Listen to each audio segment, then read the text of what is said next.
उसने मेरा फ़ोन तोड़ा और ऊपर से मुझे डांट दिया। मुझे बुखार है और ऊपर से सिर दर्द भी हो रहा है। उसकी माँ बीमार है और ऊपर से उसका एक्सीडेंट हो गया। मेरे एग्ज़ाम हैं और ऊपर से प्रोजेक्ट भी है। तो फ्रेंड्स, और ऊपर से इस तरीके के जब सेंटेंसेस होते हैं और ऊपर से, तो हम ऐसे सेंटेंसेस में इसके लिए क्या फ्रेज यूज करते हैं, आइए देखते हैं। और ऊपर से इसके लिए हम लिखते हैं on the top of that, on the top of that. और जब और आ जाता है तो उसके लिए हम लगा लेते हैं एंड। अब हम सेंटेंस फॉर्मिंग करेंगे कि किस तरीके से सेंटेंस को फॉर्म किया जाएगा इस फ्रेज को यूज करके। उसने मेरा फोन तोड़ा, तो ये यहाँ तक सेंटेंस है और ये है आपका पास्ट का सिंपल। तो ये हो जाएगा ही तोड़ा। तोड़ा के लिए हम ब्रेक का second form broke, he broke my phone, और ऊपर से एंड। अब हम इस फ्रेज को ऐड कर देंगे on the top of that, and on the top of that मुझे ही डांट दिया। उसने मेरा फोन तोड़ा और ऊपर से मुझे ही डांट दिया। ही स्कोल्डेड मी, यानी कि उसने मुझे डांटा। उसने मेरा फोन तोड़ा, ही ब्रोक माई फोन, और ऊपर से and on the top of that मुझे डांट दिया, ही स्कोल्डेड मी। दूसरा सेंटेंस है मुझे बुखार है।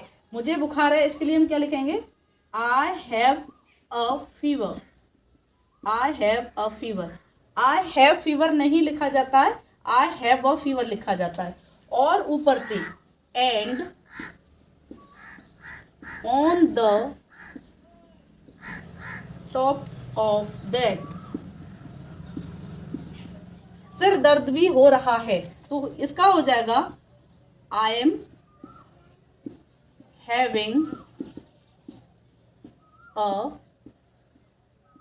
हेडेक।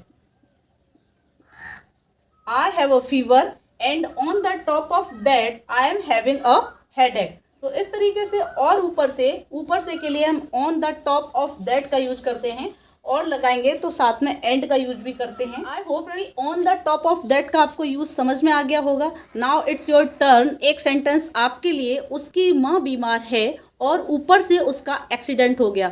इस सेंटेंस को आप राइट करेंगे कमेंट बॉक्स में, then I will reply your sentence is wrong और राइट। सो फ्रेंड्स, अब हम देखते हैं अपना next structure.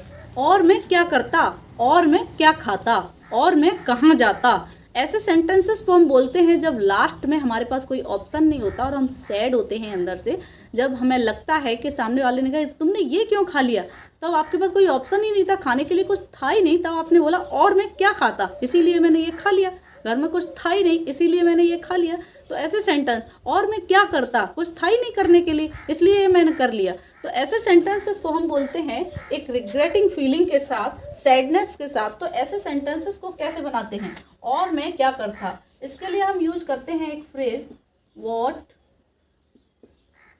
Else could. What else could, और मैं क्या करता, और मैं क्या खाता, व्हाट एल्स कुड। तो इसके लिए जब ये सेंटेंस फॉर्म करेंगे और मैं क्या करता, तो इसको हम इस तरीके से फॉर्म करेंगे what else could I do. What else could I do, और मैं क्या खाता, तो इसके लिए क्या हो जाएगा, what else could I eat. What else could I eat? और तुम क्या पहनते, तो सेंटेंस क्या होगा, What else could you wear? या आप पुट ऑन का यूज भी कर सकते हैं, What else could you wear? तो फ्रेंड्स, इस तरीके के सेंटेंसेस को हम ऐसे फॉर्म कर लेते हैं What else could का यूज करके। What else could I do? What else could I eat? What else could you wear? What else could you put on? इस तरीके से सेंटेंसेस को फॉर्म करते हैं। तो फ्रेंड्स, इस तरीके के जो सेंटेंसेस होते हैं उसमें हम क्या करते हैं, इस फ्रेज को ऐड करते हैं what else could, और उसके बाद हम ऐड कर देते हैं सब्जेक्ट, जो भी आपका सब्जेक्ट होता है उसे ऐड कर देते हैं, और उसके बाद हमारी जो भी वर्ब होती है उसकी फर्स्ट फॉर्म यानी कि V1 को लिखते हैं इस तरीके से हम सेंटेंस फॉर्मिंग इस टाइप के सेंटेंसेस की कर लेते हैं। सो फ्रेंड्स, आई होप कि जो आज का क्लास है वो आपको समझ में आया होगा। आज जो मैंने स्ट्रक्चर्स आपको एक्सप्लेन किए हैं वो आपको अच्छे से समझ में आए होंगे। I hope that my video was helpful for you. If it is then please like, share, subscribe. Thank you.